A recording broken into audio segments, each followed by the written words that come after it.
أعوذ بالله من الشيطان الرجيم بسم الله الرحمن الرحيم الحمد لله رب العالمين الصلاة والسلام على رسول الله صلى الله عليه وآله وسلم وأصحاب الأجمعين وأمهات المؤمنين. Assalamu alaikum wa rahmatullahi wa barakatuhu, my dear sisters. I would like to welcome you back in our weekly session. My name is Saba Altaf. We are in the process of understanding Surah Al-Kahf. And Alhamdulillah, today will be the fourth and last session of this great surah. And I pray to Allah subhanahu wa ta'ala that these sessions, may Allah make it beneficial for all of us, for you and for me. And whatever we have learned, we can implement it and apply in our lives. Ameen. So I will do the ayats. I will do the recitation of the ayats, and the ayat will be from 60, ayah number 60, up till ayah number 84. Yeah, 82. Sorry, I beg your pardon. So from ayah 60 to ayah 84. And that is one of the stories. So I will just recite the ayats of these, and then we will carry on for the rest of the surah. We will carry on reading the English translation, inshallah. أعوذ بالله من الشيطان الرجيم بسم الله الرحمن الرحيم وإذ قال موسى لفتاه لا أبرح حتى أبلغ مجمع البحرين أو أمضي حقبا فلما بلغ مجمع بينهما نسيا حوتهما فاتخذا سبيله في البحر سربا فلما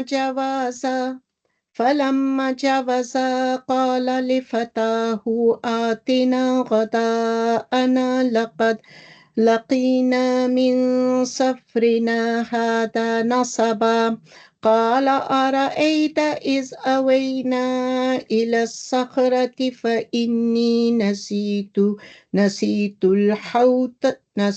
الحوت وما أنسانيه إلا الشيطان أن أذكره واتخذ سبيله في البحر عجبا قال ذلك ما كنا نبغ فارتد على آثارهما قصصا فوجدا عبدا من عبادنا آتيناه رحمة من عندنا وعلمناه من لدنا علما قال له موسى هل أتبعك على أن تعلمني مما علمت رشدا قال إنك لن تستطيع عليه صبرا وكيف تصبر على ما لم تحط به خبرا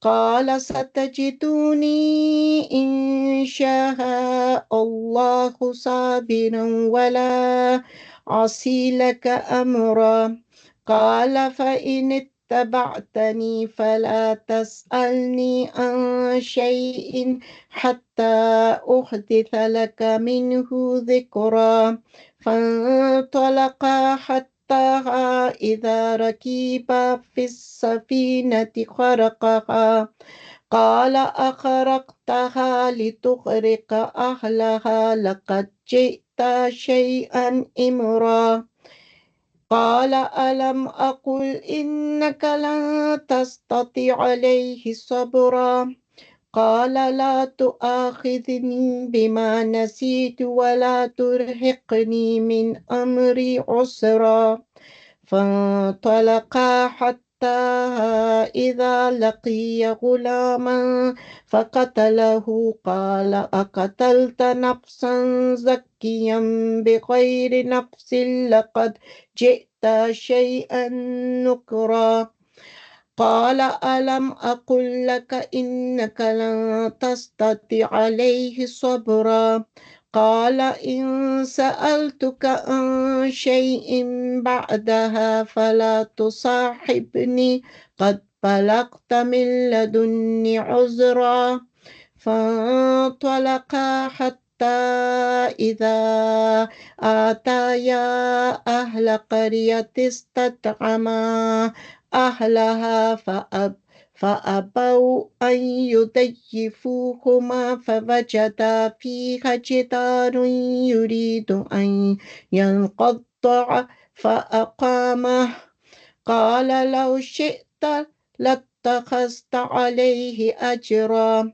قال هذا فراق بيني وبينك سأنبئك بتأويل ما لم تستطع عليه صبرا أما السفينة فكانت لمساكين يعملون في البحر فأردت أن أعيبها وكان وراءهم ملك يأخذ كل سفينة غصبا وأما الغلام فكان أبواه مؤمنين فخشيناها أن يرهقهما طغيانا وكفرا فأردناها أن يبدلهما ربهما خيرا منه زكاة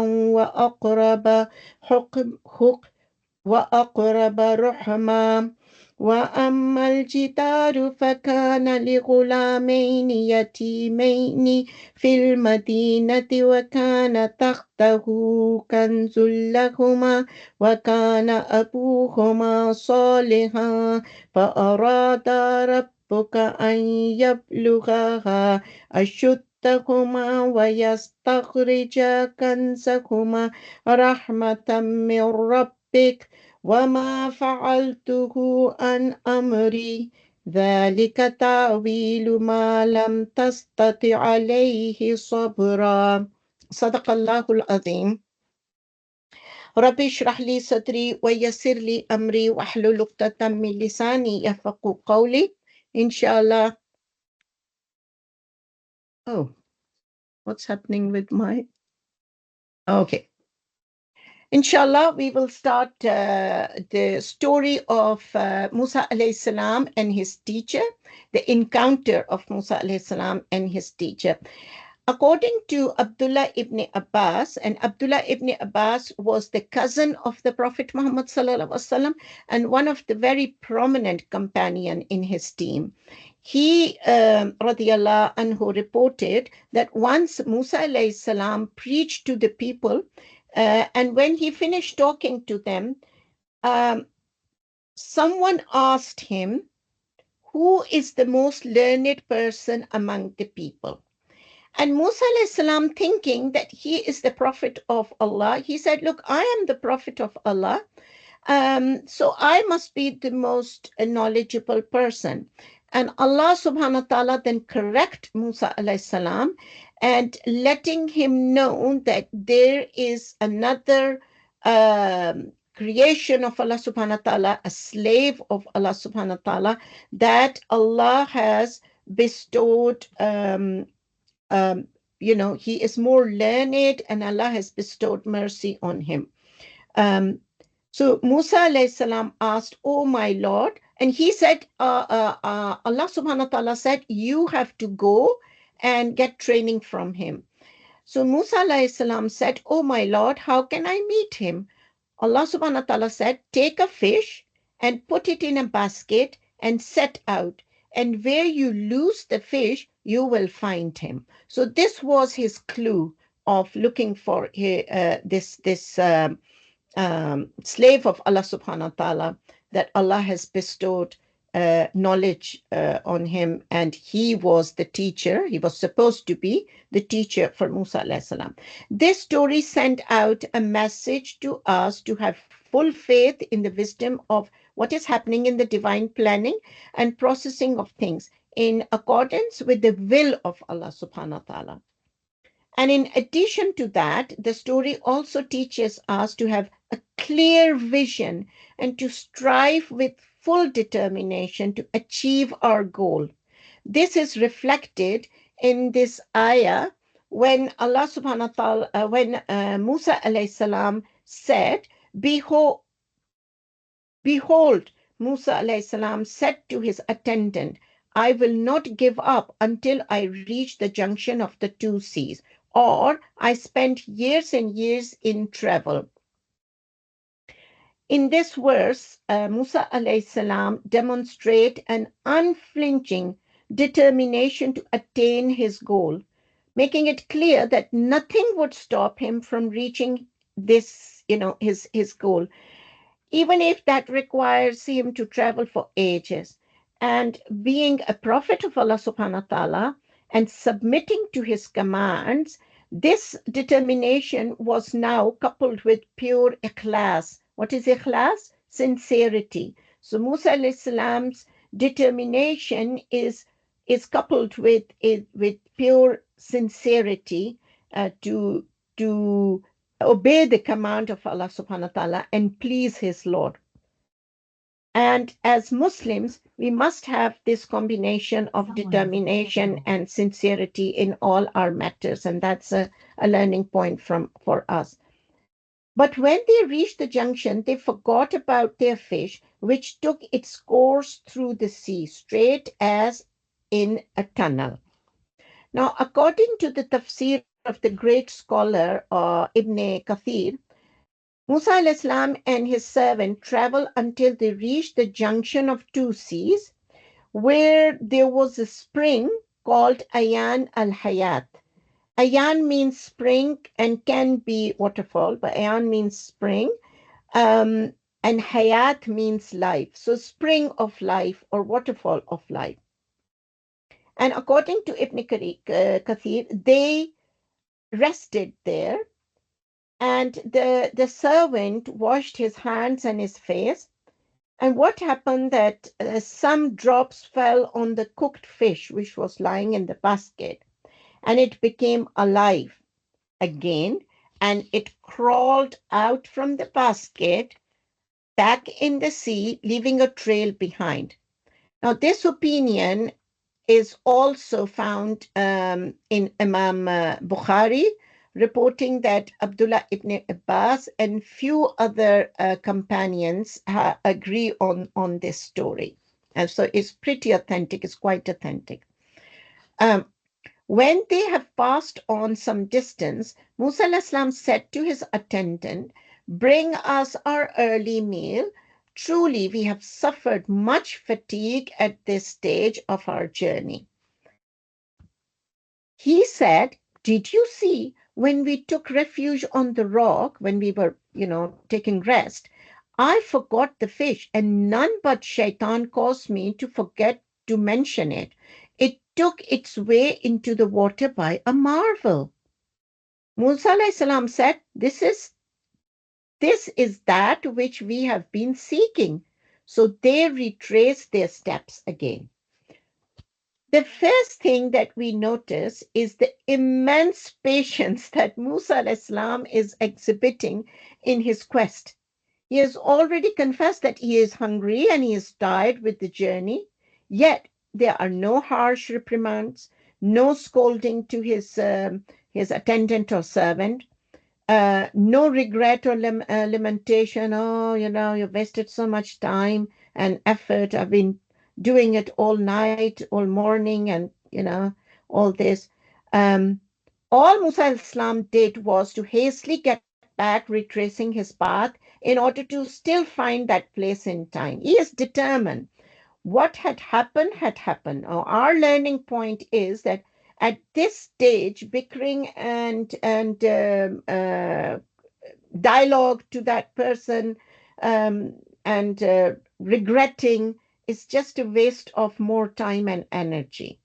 We just concentrate on the job ahead and put the differences aside and carry on doing that job. Also, another very important point is that these verses remind us that the journey of life is full of hardships. And at the same time, it is full of surprises as well.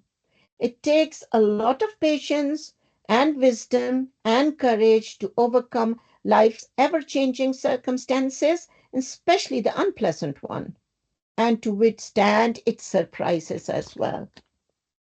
And as we journey, and this point is extremely important for all of us, as we journey, we have to be alert, for we will be passing through different signs of Allah subhanahu wa ta'ala.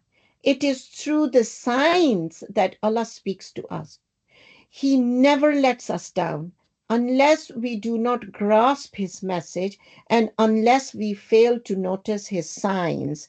And those who did Surah Yusuf with us, they might remember Allah subhanahu wa ta'ala saying that, and how many signs in the heavens and the earth do they pass by, yet they turn their faces away from them. You know, recently I was invited to one of my Palestinian friends, and we were a bunch of ladies there, and we started talking different things. We end up on a current politics, or the current situation in world's politics, and we come to the conclusion that Allah is showing Muslim Ummah very clear signs, and we come to the conclusion, what when we figured out what those signs are, the main was, put your differences aside and get united, the whole of the ummah. And then, do not fear your enemy. I am with you. And do not submit to your enemy. Submit to me and fear me. These are such clear signs, since as far as we could trace it back. Um,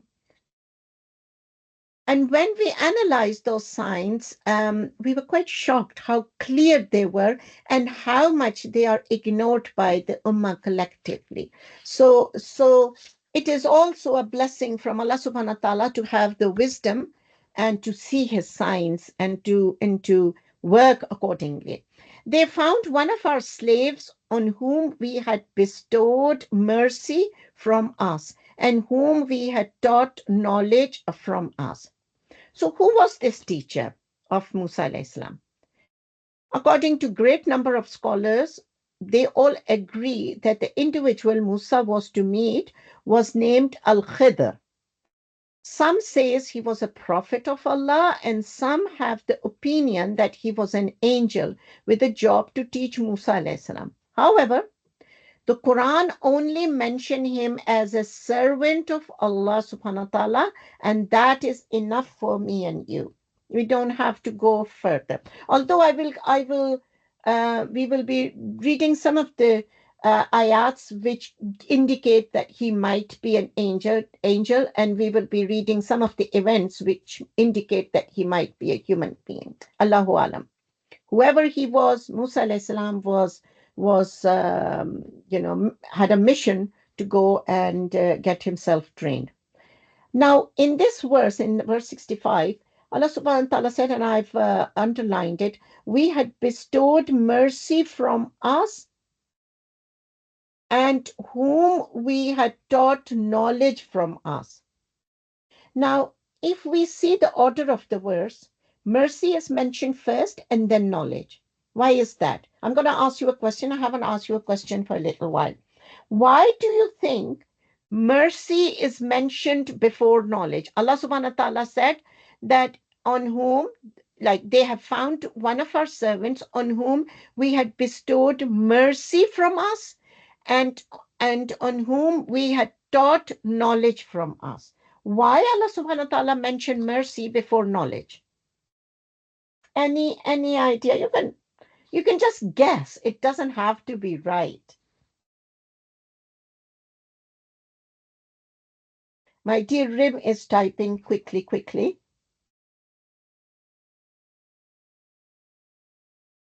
Allah is Rahman and Rahim. Yes, yes. Allah said in Quran that I have made it compulsory on me to be merciful. So that is a settled thing. Apart from, very good. Rim. And mercy is for everyone, of course. Allah's mercy is for everyone, even those people who don't even believe in Allah. Allah's mercy on this earth is for them as well. Now, you know that we could have been doing, you know, um, knowledge, Allah's mercy. It is Allah's mercy that He gives us knowledge. For example, like we could have been doing anything apart from what we are doing now. At this time of the day, we finish most of our chores. We're sitting down. Most probably we'll be browsing on our phones, either talking to our family or watching something on the screen. But it is only with the mercy of Allah subhanahu wa ta'ala that we are sitting together trying to understand His words, subhanallah. And may Allah keep on showering His mercy upon us. Musa said, may I follow you?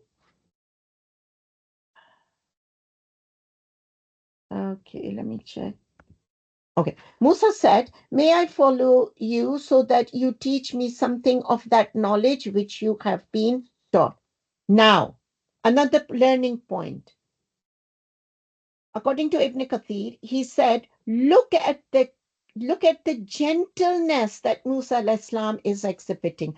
Do you know, he could have said that, after their salam and after introducing each other, he said, look, I'm the prophet of Allah and Allah has commissioned me to do this job. I'm going to be under training, with you. So I'm going to be staying with you for a few days. No, he didn't say that. He said, may I follow you so that you can teach me something?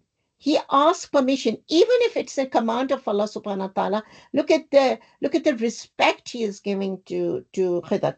Uh, Al-Khidr said, you will not be able to have patience with me. And then he carried on saying that how can you be patient with what is beyond your realm of knowledge? In other words, you will not be able to take it. And that is what Khidr al-Sam saying to Musa. And so Musa alayhi salam assured him, you will find me patient, Allah willing, inshallah, and I will not be disobeying any of your orders. So Musa alayhi salam has made a sort of a pact or an agreement between them. Khidr al-Islam then responded, saying that then, if you follow me, do not question me about anything until I myself clarify it for you. So now both the teacher and the student, they have set some rules of the course, of the training, and that's also very important that when we are doing any type of training with people, we should have some set rules. Um, so they set out, but after they had boarded a ship, the man, that is Khidr, made a hole in it. Musa protested, have you done this to drown its people? You have certainly done a terrible thing. Now, after their greeting with each other and after their deciding the rules of the course, they set on, and they started walking beside the sea coast. And they wanted to go the other side of the river, actually.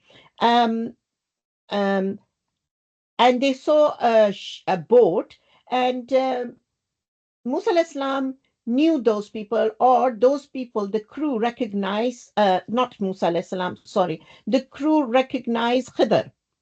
And just as being kind and, they, for respect, they allowed them to board the boat free of charge. They didn't charge him anything. When they got on the boat, suddenly Musa al-Islam saw that Khidr al-Islam is very quietly, without people looking at him, he's trying to pull out some panels and some planks from the bottom of the boat. And he was shocked. And he reminded Khidr al-Islam, saying that these people gave us free lift, yet you damaged their boat. You did a dreadful thing. So Khidr al-Islam replied, did I not say that you cannot have patience with me? And Musa al-Islam pleaded, excuse me for forgetting and do not be hard on me. Now, explaining this, Allah's Messenger, Muhammad sallallahu alaihi wasallam, he said the first excuse given by Musa alayhi salam was that he had forgotten. Okay. Then, while they were talking, a sparrow came and sat down the edge of the boat. They were still on the boat, and it dipped its head down, and it brought back, dipped his beak in the sea, and it just brought it up. And Khidr al-Islam looked at Musa al-Islam and said, my knowledge and your knowledge compared to Allah's knowledge is like that little sparrow, whatever it has got in his beak from the sea. Subhanallah.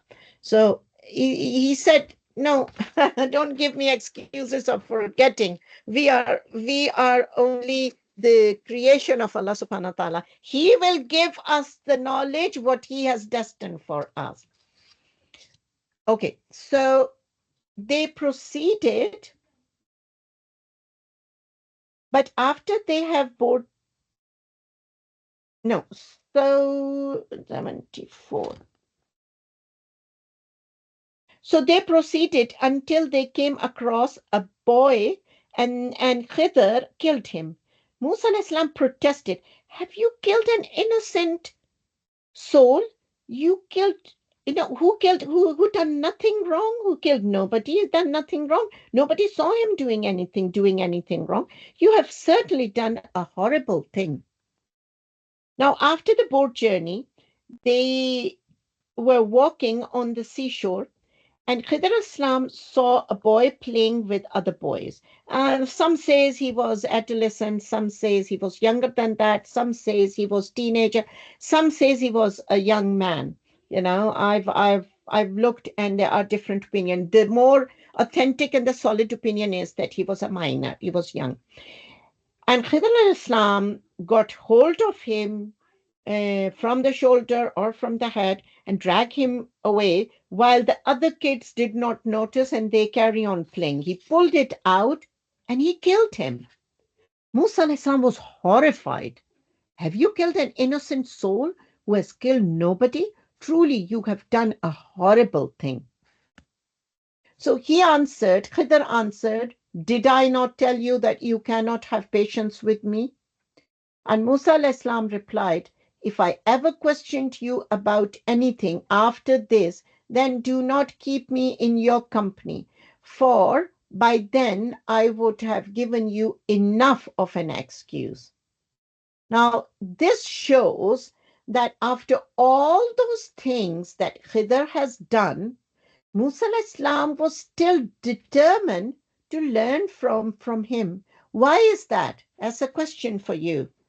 Why do you think that Musa al-Islam is still determined? I mean, he should be disappointed by now that Khidr is not the type of teacher he was expecting. I mean, he was very excited. But up till now, Khidr has done things which Musa al-Islam would never have thought that this is going to be uh, suspense. Yeah, suspense probably. Well, he was Allah's prophet. I think it's more than suspense. Come on, have another good thing. That's not good enough, Rim. Maybe for me and you, but not for Musa alayhi salam. Why was he determined to carry on with Khidr alayhi salam? Any idea? Remember, he's the prophet. Because he was commanded by Allah to go through this training, and Allah told him that he had bestowed a special mercy and a special knowledge to this slave of him, Khidr. So this is extra special. So the tawakkul in Allah, the full trust in Allah, Allah has commanded me. The commands of Allah to prophets are so clear. There is no a doubt in it. He knew exactly what the command is. So whatever Khidr is doing, he had full trust in Allah that this guy has got special information, special training for me, and I have to stick with him. So this is what it is.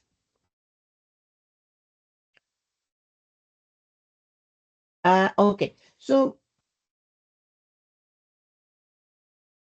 they moved on until they came to the people of a town. They asked them for food, but the people refused to give them hospitality.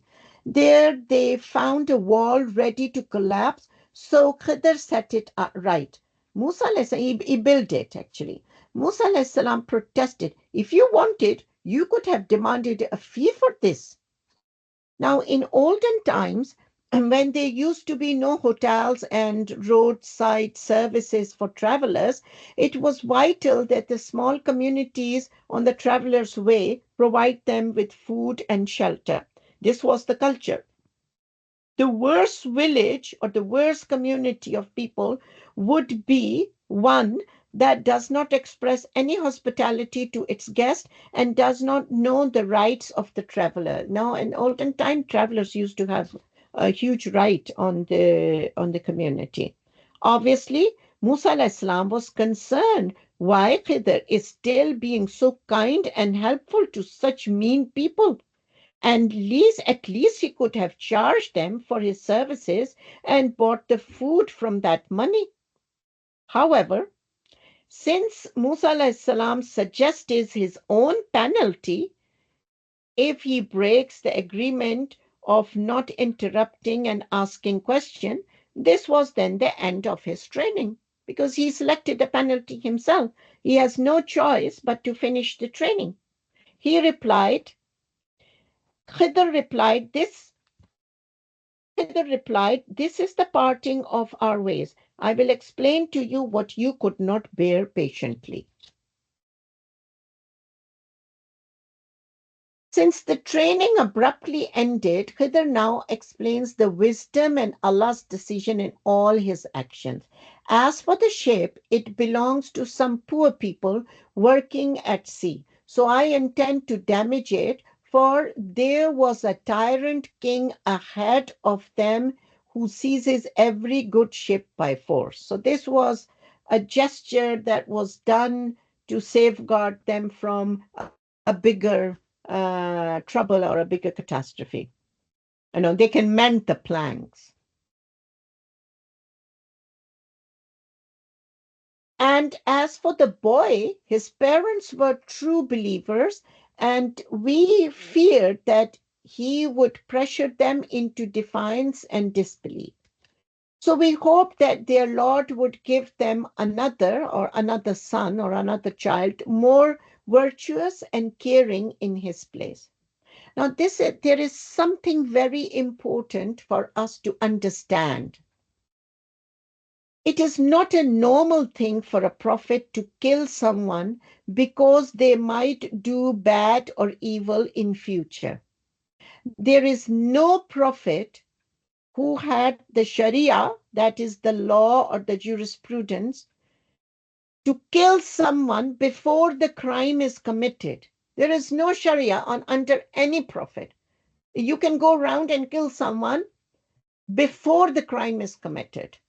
So there is here we can say that it's a possibility that this shows that he was not a human being and he was an angel, because angels are given such commands by Allah subhanahu wa ta'ala.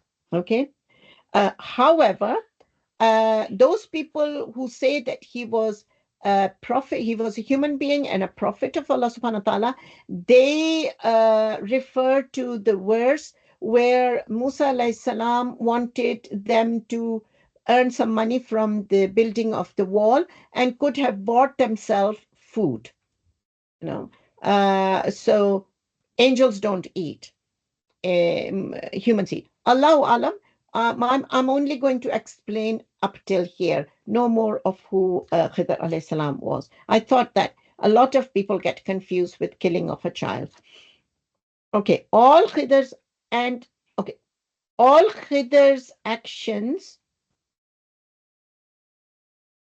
sorry, and as for the wall, it belongs to two orphan boys in the city, and under the wall was a treasure that belonged to them, and their father had been a righteous man. So your Lord will that these children should come of age and retrieve their treasure as a mercy from your Lord. I did not do it all on my own. This is the explanation of what you could not bear patiently. So all Khidr's actions were done on the command of Allah subhanahu wa ta'ala and not by his own wisdom. Now, lessons from the story of Musa alayhi salam. The first and foremost is patience. Don't be impatient or hasty when learning knowledge given by Allah. I'm going to ask you a question, and I want a lot of people answering it. It's ever so easy.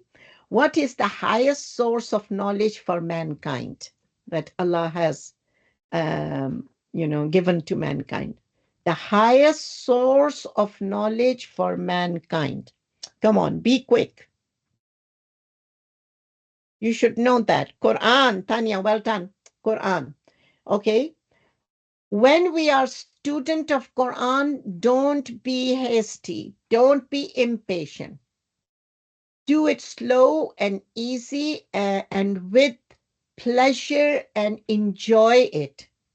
Enjoy it and go through and these instructions are or reminders are first for myself and then for you, and go through these verses and think about it and ponder about it and try to implement them in our life. Abdullah ibn Abbas, who was the cousin, as I mentioned earlier, was a cousin of Prophet ﷺ and one of the prominent companions. He said that it took him 7 years to finish memorizing Baqarah, and he did a little party of his friends. And somebody said, Abdullah ibn Umar, our children can learn it in 1 month. Why it took you 7 years? And he said, because we were the student of the Prophet ﷺ, and the Surah Baqarah is full of jurisprudence and full of law and do's and don'ts. And we implemented it first, that ayah, and we would wait for the opportunity to go through that ayah in practice, and then go to the next ayah to memorize. SubhanAllah. This is the way they learned Quran. So impatience and hastiness is not good when we are learning the book of Allah subhanahu wa ta'ala or any knowledge. Divine guidance, Allah's action may seem harsh or unfair, but they are actually act of kindness and mercy in all matters. And seeking knowledge, the company of people with knowledge is valuable. So, at the day of judgment, you will be put among the group of people who are your friends, like-minded people who are your friends. So it's very important for us to make friends who call us, who remind us of Allah and His book and His commands. Those are the best friends in our lives. Protection from Dajjal, the correct and authentic knowledge will be one of the major protection from the trials of Dajjal. A person with such knowledge will know instantly what is true and what is false. Now, if you remember in the first introduction, when we were doing who the Dajjal was, when he killed a man, and he gave him life again, the man said, after getting the life, he said, now I know even more that you are the Dajjal. Because that's exactly my Prophet ﷺ informed us.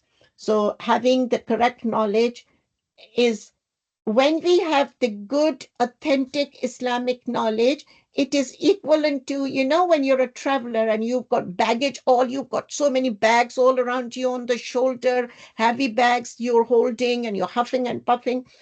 When you have knowledge, you shed all the unnecessary baggage and you've got only the only the little bag that is enough for you to travel. And that's what correct and authentic knowledge is. Um, Righty-ho. Okay, we go to the second story, a great leader. Now, every era in the history of mankind poses its own unique set of challenges to the people of authority and leadership. So, even today, we live in a world that is digitally connected 24/7, in which everyone has a voice and information is passed within seconds. And leaders have instant backlash and criticism regarding their actions and their policies. They are in spotlight at all time, and their personal lives are being in spotlight at all time. It is still hard to believe or to imagine that there was once a time in ancient history when the greatest challenge for a leader was traveling across the world on his riding animal, along with an army of thousands of artillery laden warriors, soldiers, tons of logistics, and so many other things to conquer the land. And not only to conquer those lands, to win the heart of the people living in those lands. And not only to win the heart of the people living in those lands, to rule over them with justice and fairness. And that is what leadership is. You know, uh, there was one leader in history who did precisely that. So much so that he became well known for centuries after he had passed away. Whatever his name was, he was known in the history and in the Quran as Dhul Qarnain, which means the one with two horns. It could be his helmet, where some suggest he had a helmet with two horns, and those two horns suggest the areas, two areas of the huge areas that he conquered. Allahu alam. We're not going to go into who he was, how he looked, but what he did. And this story is among those stories that was the question put forward to Prophet ﷺ by the polytheist of Mecca to check the authenticity of his prophethood, and they went to Jews and Christians to ask, what should we ask the prophet, and they gave them these questions. And who was Dhul was one of the questions, and that shows that Dhul leadership was is such a huge impact on people that it stayed in their folk stories, and it stays on for centuries, they remember. They ask you, O Prophet, about Dhul, say, I will relate to you something of his narrative. Now, this is the fourth story of the Quran, and this is the fourth and the last story of Quran. Surely we established him in the land and gave him the means to all things. Allah gave him the means of all things. What does that mean? It means that he was given power to conquer all areas, regions, countries, to defeat enemies, suppress the kings of the earth, humiliate the people committing shirk. He was given all that a man like him would need. According to Ibn Kathir, and also some companions of the Prophet sallallahu alaihi wasallam, they said that the word asbab, which means he was given all sorts of means, is in this case it was the knowledge, the immense knowledge he was given. You can add knowledge, and you can add all the other resources that he was given, and he chose the right means in whatever he did. Now, this means that Zulkarnain used the resources, knowledge, ability, manpower, control in the right and positive way to travel across the world. Allah might give knowledge, wealth, authority, power to many individuals and families of this earth, but few are guided to follow Allah subhanahu wa ta'ala, and in Arabic it's called ittaba, to follow and to be obedient of Allah subhanahu wa ta'ala, and to use those resources in the best possible way according to the commands of Allah. Now, I'm going to ask you a question. What are the modern days mean and resources that can give benefit to large number of people? What do you think is in today's age modern means and resources that Allah has given us, and we can use them to benefit people? It's so easy. You guys don't even have to think about it.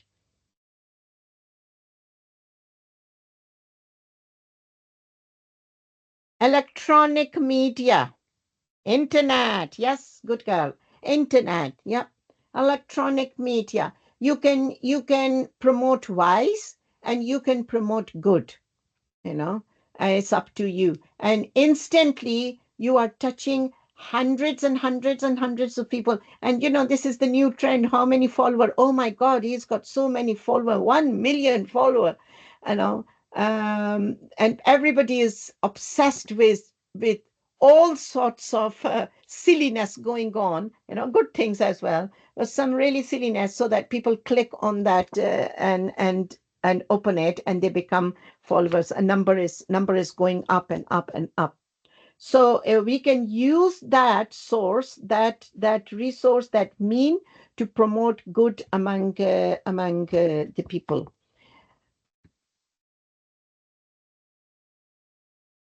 Until he reached the setting point of the sun, which appeared to him to be setting in a spring of murky water, where he found some people. We said, "O Dhul-Qarnain, either punish them or treat them kindly."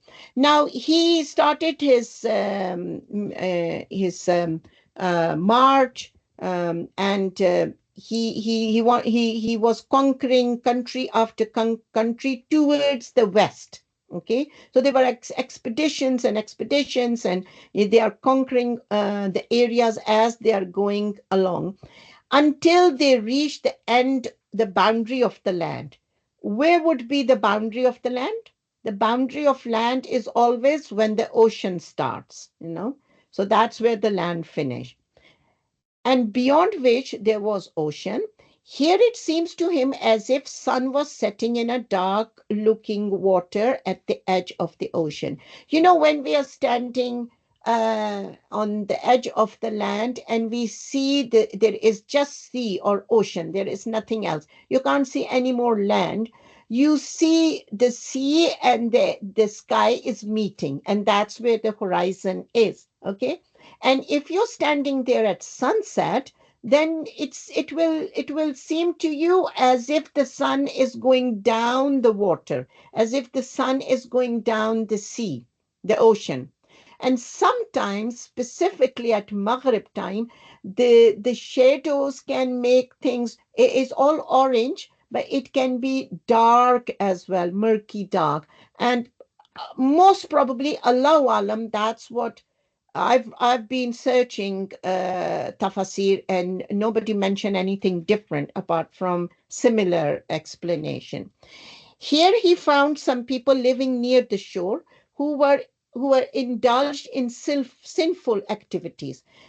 So when he conquered them, he realized that they are quite vice going on, quite a lot of vice, and they are not very nice people. They are all doing sinful and immoral things. And Allah gave him full authority to either punish them for their crimes or to show mercy. So it's up to you now. Your Allah is not going to ask you or take your account. Allah has already given you this choice. He responded, "Whoever does wrong will be punished by us, then will be returned to their Lord, who will punish them with horrible torment." So what he decided was and as for those who believe and do good, they will have the finest reward, and we will assign them easy commands. Um, he said that anybody who's doing wrong, first of all, I will punish him. And then he did dawah straight away, you know. Look at him. He's doing dawah. He's calling people to one creator, to one God. He is saying that at the end of all this, you will still have to go back to him, to your creator. And then, knowing that you are indulged in vice and crime, then he subhanahu wa ta'ala will punish you. And similarly, after the warning, he gave the glad tiding for those who will be doing good, or who decide now that they are not going to do any more vice. They will now follow their leader, and they will do good things. Then he used his resources and traveled a different course until he reached the rising point of the sun. He found it rising on a people for whom we had provided no shelter from it. Okay, in verse 86, it mentioned the setting of the sun, which is far west. And in this verse 90, it says rising of the sun, which means farthest point of east. And there he met people who either had no clothes on them or had no homes. So they are not very cultured, they're not very civilized, they are so away from civilization. Either they are naked, or they've got no proper homes. Maybe they're just using trees or whatever. So it was, and we truly had full knowledge of him. I tried to understand this verse, and I tried to look in different tafsir. It just simply says that whatever Dhul-Qarnain had, Allah subhanahu wa ta'ala had full knowledge of it. That's what was the understanding I found. As I wanted to make um, this understanding easy for us without going into too much depth. Until he reached, okay, then he traveled a third course until he reached a pass between two mountains. He found in front of them people who could hardly understand his language. They couldn't understand his language, but managed to convey to him one of their pressing problems.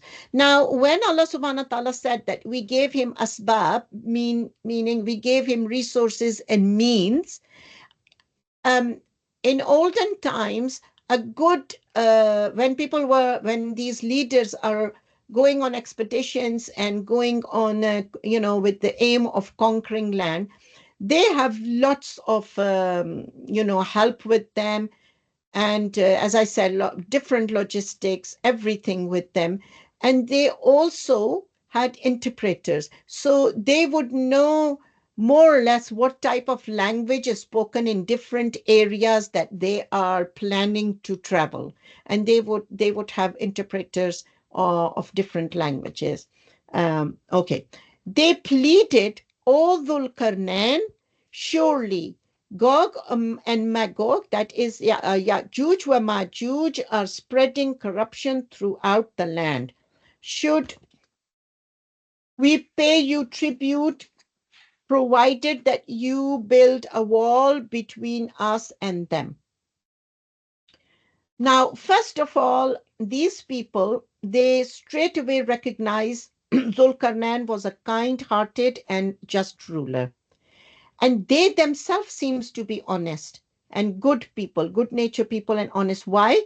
Because they straight away offer him payment or tax to build a protection from the enemies, from Yajuj wa Majuj. Now, the topic of Yajuj wa Majuj is quite big, and I do not have enough time to go into it. What I can quickly tell you is that Allah has informed us that during the Zulkarnain time, Yajuj wa Majuj were there. And according to the hadith of the Prophet ﷺ, they are going to come as well. They will be among the human form. They will be evil, nasty, evil. I won't even call them people, but they are people. And they will multiply by billions in a very short time. And they will cause catastrophe wherever they go. And whenever in Hadith and in Quran, the hellfire is explained with the roaring hellfire, uh, with a lot of people in it, a lot of it says that they will be stuffed in. That is not just the ordinary human being. Mainly is Yajuj wa Majuj. Mainly is Yajuj wa Majuj. I cannot go more than that. It's for something for yourself to explore, inshallah, and let me know as well. Okay, he responded, what my Lord has provided for me is far better, but assist me with resources and I will build a barrier between you and them. So instead of accepting their payment, he asked for their physical help. This is such a humble act and full trust in the risk of Allah subhanahu wa ta'ala. He was not greedy for the risk. Running such a huge army and then getting settled in a new land and knowing that everywhere they go, when they leave for the next destination, they leave a whole administration behind because they've conquered that land. So it's not an easy task. You need a lot of resources and you need a lot of money as well. But he's not greedy. He said, Allah will provide me and Allah is sufficient for me. I just need physical help. So give me your strong men and inshallah we will make this uh, barrier. Then he said, bring me block of iron. There are some places saying, bring me sheets of iron, but bring me block of iron. Then when he had filled up the gap between the two mountains, he ordered, blow. When the iron became red hot, he said, bring me molten copper to pour over it. So it's not just an ordinary wall with bricks and cement or mud. This is solid, you know. And so the enemies could neither scale nor tunnel through it. Now, Zulkarnain got to work straight away using iron, fire, molten copper. He utilizes his knowledge, manpower, other resources which Allah has given him, blessed him at his disposal to build a very strong, unpenetrable uh, a wall, a barrier that trapped the Yajuj and Majuj in the valley between the two mountains. So these enemies, they could not, they're trapped between, one side is the mountain, the other side is this um, awesome wall. He declared, this is a mercy from my Lord, but when the promise of my Lord come to pass, he will leave it to the ground, and my Lord promise is ever true. Um, Another dawa point for us to learn, he had not missed any opportunity to introduce these people to one God, number one, and number two, the meeting with him eventually. So he is saying that Allah, when the day of Qiyamah will happen, when everything will be, catastrophe all over, when the doors of the sky will open and everything falls down, then with the command of my Lord, then this world will be finished. It's not going to stay there forever. Um, and he then said that my Lord is truth and his promise is truth. Right. So that is the expedition of Dhul-Qarnain, and what lessons me and you have learned. The first and foremost is that using power responsibly. Zulkarnain was given immense power and ability to travel great distance, but he used it to help people in need and protect them from just injustice, not for personal gain. Um, so Okay, the other one is humility despite power. Despite his immense power, Zulkarnain remained humble and attributed his abilities to Allah subhanahu wa ta'ala, acknowledging his dependence on God. He is such a powerful king. He is such a powerful king. Yet he shows that I am dependent to my creator, to my Lord. Whatever he wills will happen, not whatever I will. Then seeking knowledge and understanding, his actions were always guided by justice and fairness, seeking to protect the vulnerable and resolve conflict between the two parties. And he justice is something which is the criteria of the success or the downfall of nations. According to Quran, prevailing justice or prevailing injustice is the criteria of success for nations. The success of nation is not um, their um, their economic position and their import export and all those things. It is how much justice they are prevailing around the world and how much they are benefiting in true sense to the humanity.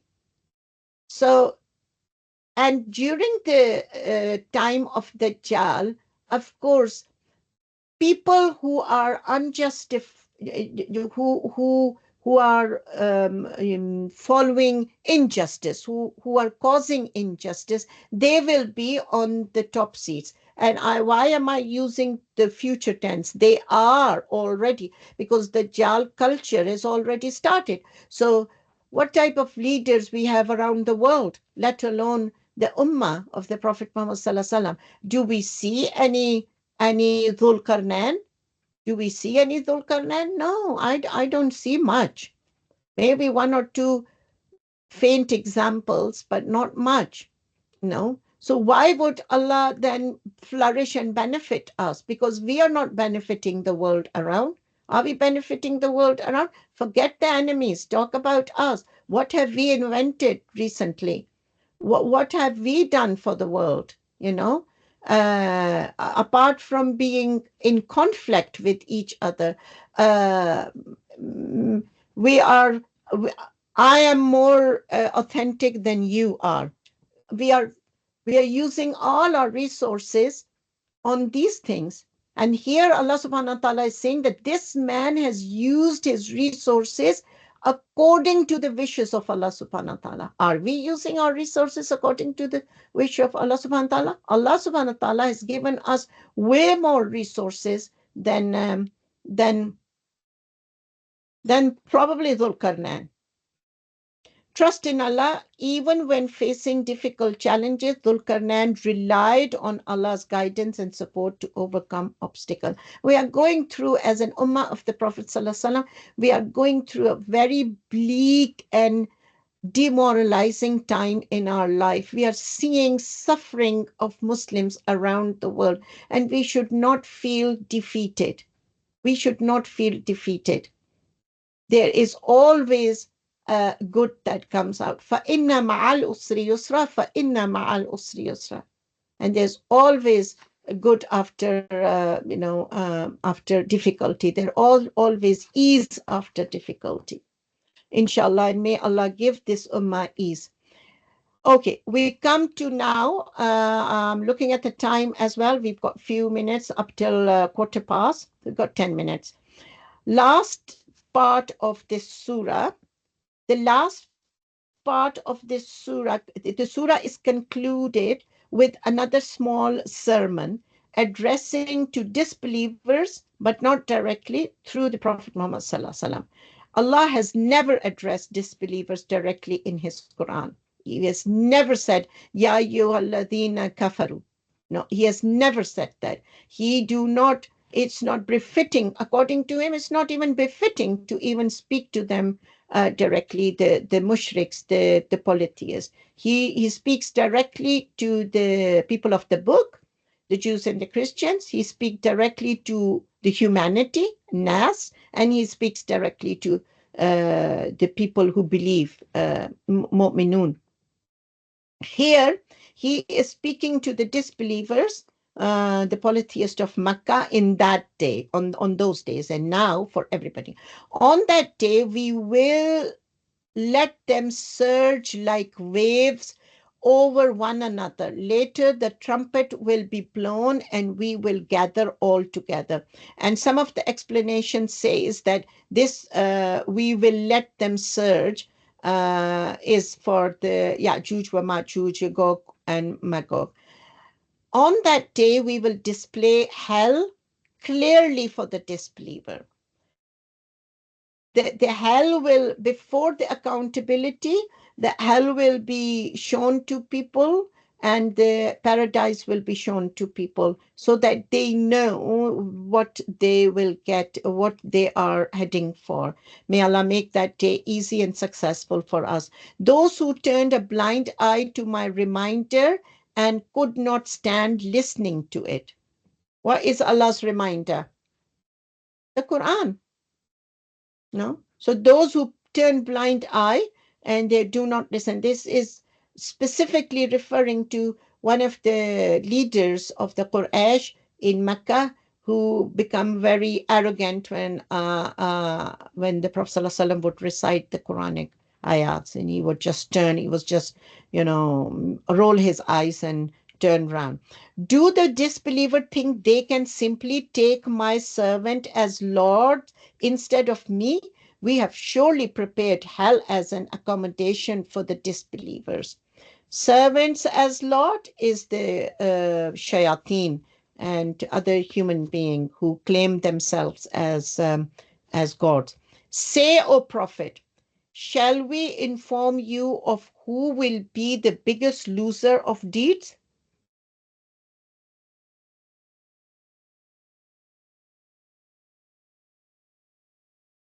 Uh, I think I forgot to do this. Okay. They are those whose efforts are in vain in this worldly life while they think they are doing good. It is they who reject the signs of their Lord and their meeting with Him, rendering their deeds void. So we will not give their deeds any weight on day of judgment. The signs of Allah can only be seen with the correct knowledge. That is the knowledge of Quran and Hadith. Remember, only the knowledgeable will recognize the child. Okay. And it is the authentic knowledge of Quran and Hadith that make our life easy for us, not difficult. That is their reward. Hell for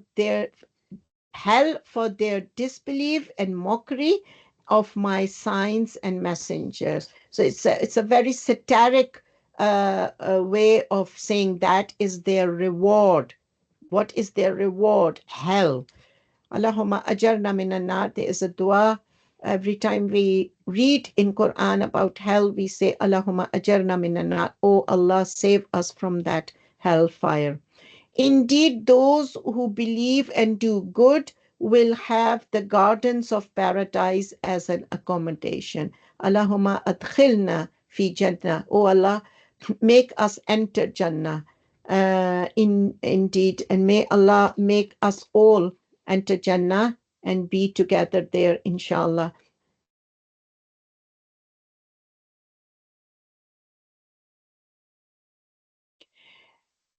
Where they will be forever, never desiring anywhere else. Who wants to go anywhere else when you are in paradise? Say, O Prophet, if the ocean were ink for writing the words of my law, if the ocean were ink for writing the words of my Lord, it would certainly run out before the words of my Lord were finished, even if we refill it with its equal. Such a beautiful ayah this is. This verse is such a powerful metaphor illustrating the limitlessness of Allah's knowledge and the impossibility of fully comprehending His divine wisdom, you know. And this is also reference to the polytheist of Mecca saying that are you trying to compare Allah's knowledge with these three questions you put in? You know, this is nothing in front of Allah's knowledge. You're asking for three stories from my prophet. I can give you so many stories that the ink will finish. And if you use ink enough as a whole ocean, even then my stories will not finish. This is what Allah's limitless knowledge is, and our very limited knowledge and wisdom to comprehend all that. Say, O Prophet, I am only a man like you, but it has been revealed to me that your God is only one God. So whoever, your ilah is only one ilah. So whoever hopes for meeting with their Lord, let them do good deeds and associate none in the worship of their Lord. Sadaqallahul Azim. Whatever correct and good in my explanation was from Allah subhanahu wa ta'ala, and whatever mistakes I have done are solely from me, and may Allah forgive me and may Allah correct me, inshallah. It was a joy and humbling experience going through this awesome surah. I pray to Allah subhanahu wa ta'ala that He benefit us from the wisdom of His words, that we understand it, the the rights of Quran. May Allah make us fulfill the rights of Quran. What are the rights of Quran? To read it, to recite it in the most beautiful manner with the correct pronunciation, to understand what is written in it, to ponder over it, to try to implement whatever is commanded in it, and to spread its message around other humanity. These are the rights of Quran, and may Allah make us among those people who fulfill all these rights of Quran. Implementing whatever is in it is the most difficult. The rest people can do. May Allah make it easy for us in this contaminated world, that we can make ourselves and our children implement the commands of Allah subhanahu wa ta'ala. And may Allah make our children the leaders of this ummah, and may Allah make us and our progeny to come, our generation to come, may Allah save us from the fitna and the tests and trials of Dajjal. May Allah give our children and their children enough knowledge to be aware and to safeguard their religion. I would like to, what's going on here? I would like to make an announcement. Ameen, Ameen. I would also ask